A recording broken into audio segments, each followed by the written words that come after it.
একদম স্পষ্ট করে, ভাই আমরা সরকারের কেউ না, আমরা সরকারের কোনো সুবিধা ভোগ করি না। সরকারের ভালোটাকে ভালো বলবো, সীমাবদ্ধতাকে সরাসরি আমরা কটাক্ষ করব।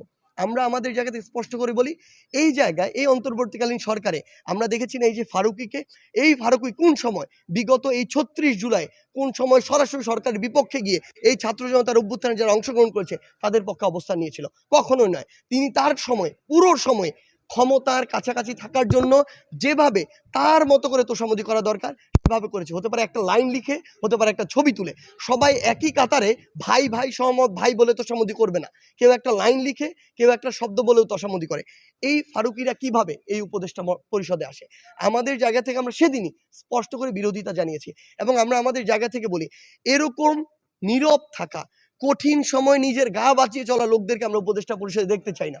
তারা কোনোদিন এই স্পিরিটটিকে ধারণ করতে পারে না। যদি পারত তখনই তারা তাদের জায়গা থেকে প্রতিবাদ জানাতো এবং আমরা আমাদের জায়গা থেকে মনে করি যেই মানুষগুলো এই সামগ্রিক অভ্যুত্থানটাকে ধারণ করেছিল, ধারণ করছে এবং স্পিরিটটিকে সামনেও ধারণ করার মতো মানসিকতা রাখে, শুধু তাদেরকে দিয়েই এই অন্তর্বর্তীকালীন সরকার পরিচালনা হওয়া উচিত।